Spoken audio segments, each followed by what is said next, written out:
friends, welcome again to Being Sahajogi. We have again with us General B.K. Kapoor. Kapoor साहब आपका बहुत बहुत स्वागत है इस शो में। तो कल जो आपने कहा था, कल आपके साथ जब हमारी वार्तालाप हुई थी तो आपने एक कुछ चीजें जिक्र की थी जिसके ऊपर प्रश्न आ रहे हैं। तो उनमें से एक प्रश्न है जो मैं I would like you to answer. वो प्रश्न है जो आपने एक जिक्र किया है about the tantric attack on you and the fact that you were bleeding and then you went to mother and she she treated you. So the prashna is like that, was it healed? What happened after that? Like how long did it take to heal? Was it instantly healed? Please tell us. अच्छा, ऐसा है। हाँ, मैंने पूरा जो incident था वो तो आप लोगों को नहीं समझाया था। I could not tell you the entire incident, so I will tell you that today. हुआ क्या कि जब मैंने मुझे ट्रीट किया और 3 कैंडल ट्रीटमेंट किया, उसके बाद अपने चरण कमलों से मेरे चक्रों पर कार्य किया और फिर मुझे एक 1 लीटर बॉटल अपने हाथों से पानी को वाइब्रेट करके, उन्होंने एक बर्तन मंगवाया जिसमें बहुत सारा पानी था, अपने दाहिने हाथ से उस पानी को वाइब्रेट करके और वो पहले मुझे पिलाया एक छोटे से ग्लास में और कहा कि कैसा है ये, क्या टेस्ट है। तो मैंने तो माँ से कहा, मैंने कहा माँ तो ये तो वाइन है। तो श्रीमती जी ने कहा नहीं, ये वाइन नहीं है, जब मैं इसको वाइब्रेट करती हूँ तो ये वाइन की तरह टेस्ट करता है।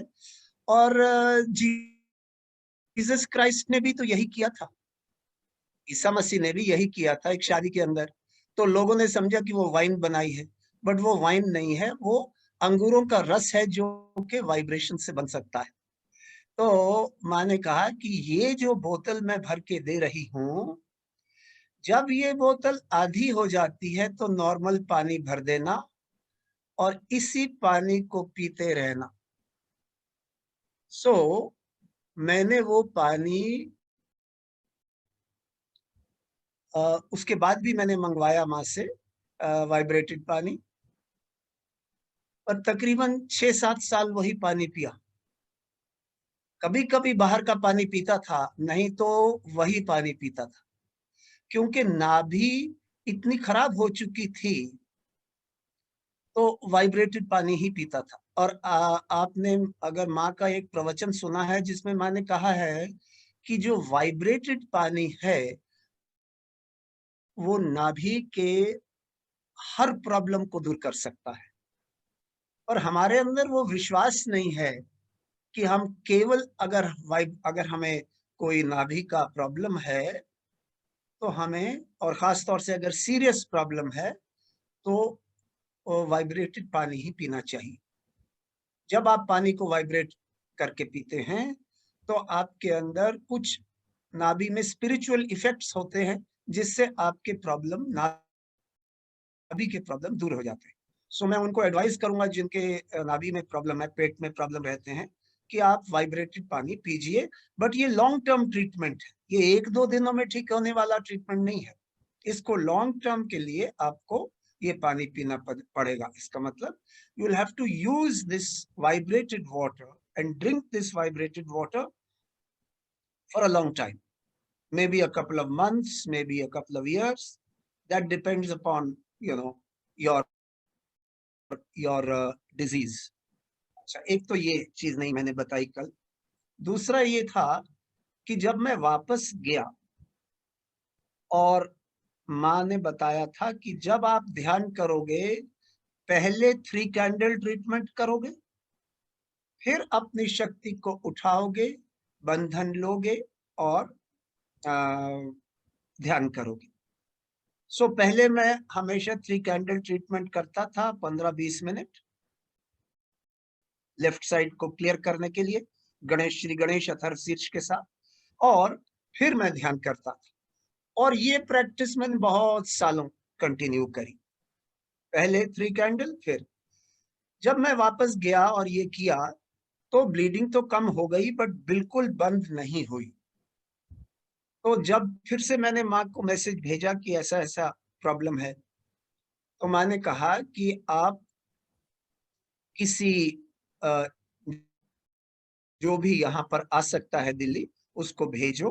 तो मैंने एक जवान भेजा आर्मी का, जो कि माँ के पास गया और मेरी चिट्ठी दी, और माँ ने एक फोटोग्राफ दी।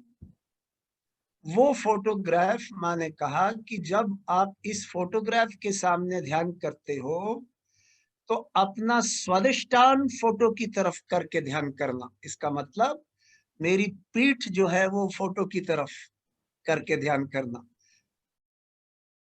खास तौर से जब मैं 3 कैंडल ट्रीटमेंट करता हूं, ताकि डायरेक्टली माँ की जो वाइब्रेशंस हैं वो स्वादिष्टान चक्र पर जाएं।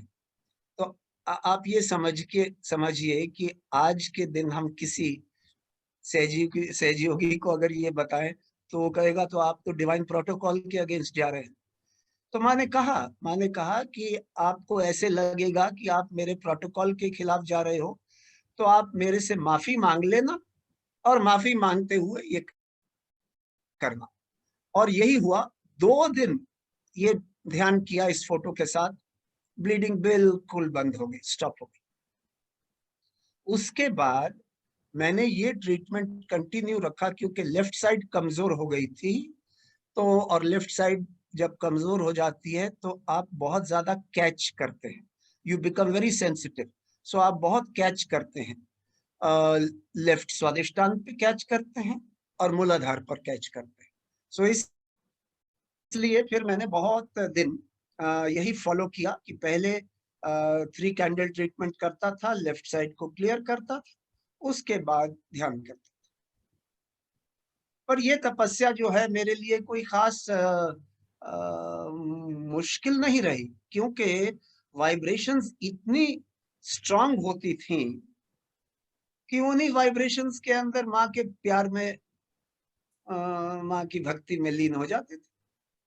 सो that was the state that even though I had to carry out this kriya every day without fail before meditating, but it was not any difficulty for me because the level of vibrations used to be very, very strong. वो जो photo माँ ने भेजी, that photograph is still with me. वो मेरे alter पे, जहाँ पे माँ का ऑल्टर है, वहां पे वो फोटोग्राफ पड़ी है, और उसी फोटोग्राफ से मैं ध्यान करता हूँ अभी भी। दूसरी फोटोग्राफ भी हैं, बट वो मेन फोटोग्राफ है। मैंने भी माँ का एक छोटा सा सिंहासन बनाया था, और उस सिंहासन पर उस फोटोग्राफ को रख के और मैं ध्यान करता हूँ अपने ऑल्टर के सामने। तो ये था पूरा ट्रीटमेंट उस तांत्रिक अटैक का। अच्छा, वो तांत्रिक को क्या हुआ? एक बार माँ से मैंने पूछा, 1-2 साल बाद पूछा कि श्री माता जी, अब अगर ये तांत्रिक फिर से मेरे ऊपर ये प्रॉब्लम करेगा तो क्या होगा? माँ ने बिल्कुल क्लियर शब्दों में कहा कि अब अगर वो करेगा तो वो खत्म हो जाएगा। इसका मतलब हमारी जब वाइब्रेशंस बढ़ जाती हैं तो हमारे ऊपर कोई तांत्रिक का इफेक्ट नहीं हो सकता। टेम्पररीली बेशक होता हो, बट परमानेंटली कभी नहीं हो सकता। और अगर हमारी वाइब्रेशन स्ट्रांग है तो वो तांत्रिक खत्म हो जाएगा।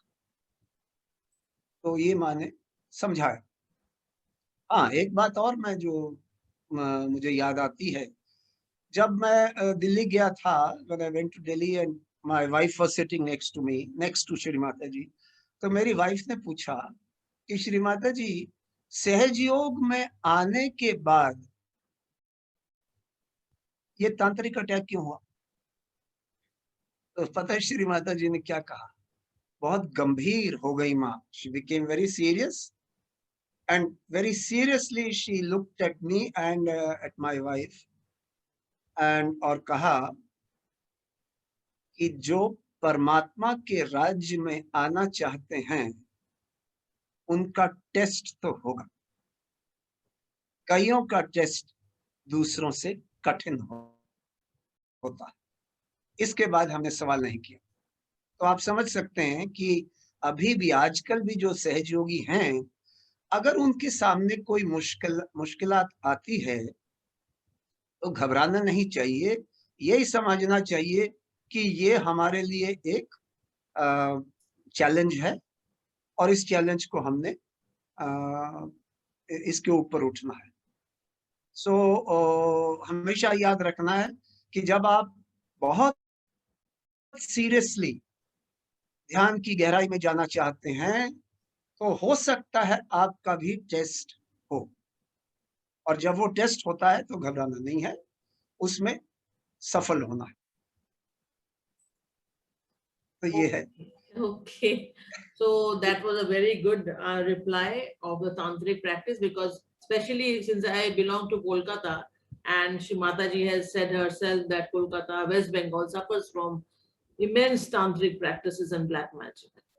इसीलिए I think West Bengal, you know, हमारा जो नाभि चक्र है, means because आपको पता होगा, मजाक में बोलते हैं बंगाली तो कंगाली है. All my Marwari friends, they say, oh, तू बंगाली है, तू कंगाली है, तेरे को छोड़. You know, this is a joke they have. So when I came into Sahaj, even I came to know that Shri Mataji has actually said that हमारी जो गरीबी है, इसके पीछे का पूरा वही है, because all the Lakshmi Tattva has been eaten up by the tantrics. तो ठीक है सर, इसके That is right. I've heard. मैंने माँ का वो प्रवचन सुना है जिसमें माँ ने ये समझाया है कि बंगाल के प्रॉब्लम है because of large number of tantrics जो कि बंगाल में हैं, और धीरे धीरे माँ ने कहा वो हट जाएंगे, बट गरीबी बंगाल की इसी वास्ते है क्योंकि बहुत ज्यादा तांत्रिक हैं और बहुत लोग तांत्रिक के पास जाते हैं। तो ये माँ ने समझाया। Okay, so with this, we will end this episode. Thank you very much for being with us. We will meet in our next episode where we will discuss about understanding Sahaj Yoga through you. Thank you very much. Thank you.